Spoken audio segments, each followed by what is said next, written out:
Hello student, myself Sipra Singh. Today I am going to teach science of class 7. The first lesson of your science book is food.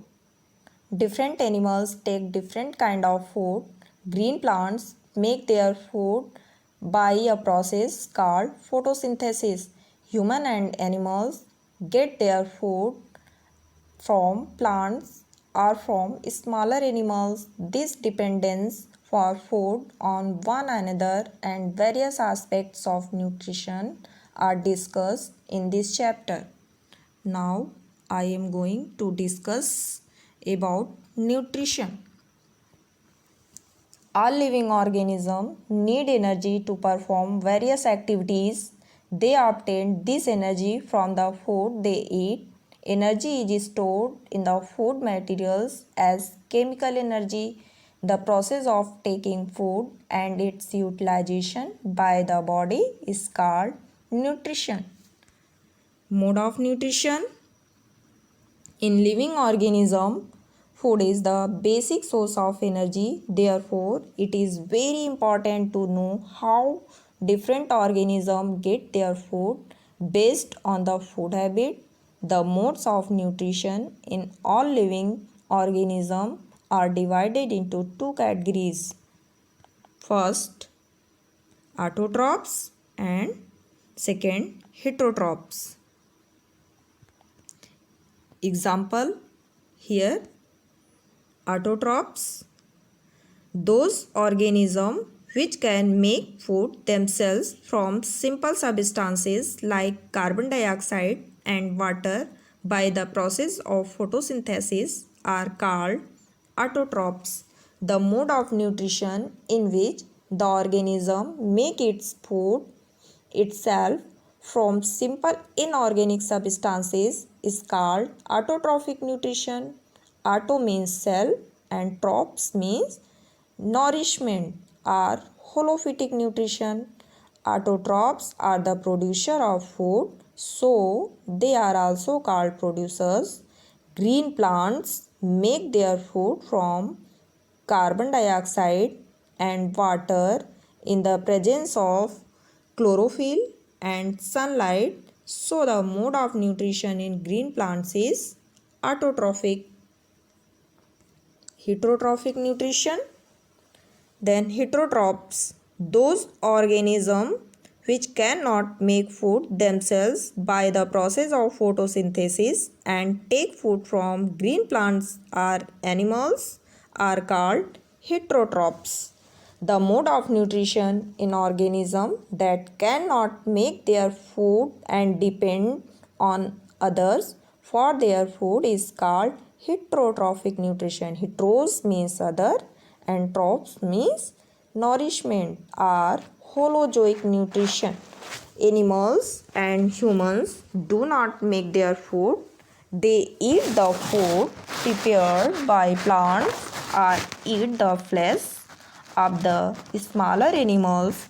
Therefore, all animals and humans are heterotrophs. Here,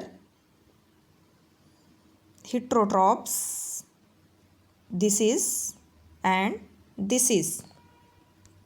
Then we come on the next topic, photosynthesis.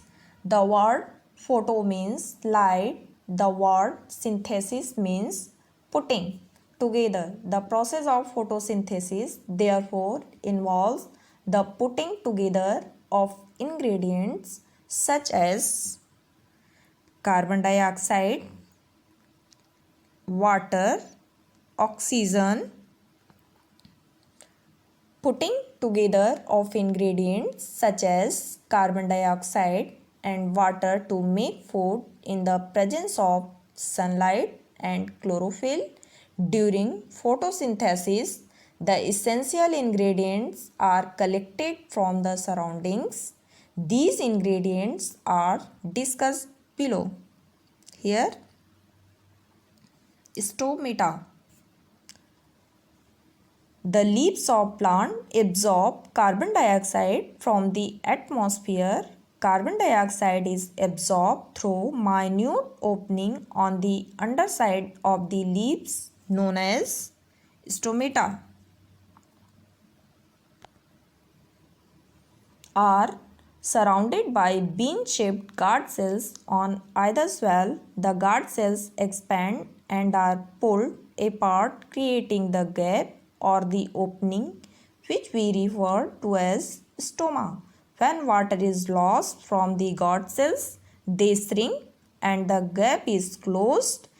Gases such as carbon dioxide and oxygen are exchanged via the stomata. Here, inner view structure of stomata. It contains chloroplast and guard cells. Outer surface. This is surface of leaf. For chemical formula of photosynthesis is mentioned here. Carbon dioxide plus water in presence of sunlight and chlorophyll both to convert glucose and oxygen. Plants thus convert solar energy into chemical energy of the food. This synthesized food is then distributed to different parts of the plant or tree. Today stop our topic. We have covered some topic related to this chapter. Rest of all we will cover on next video. Thank you.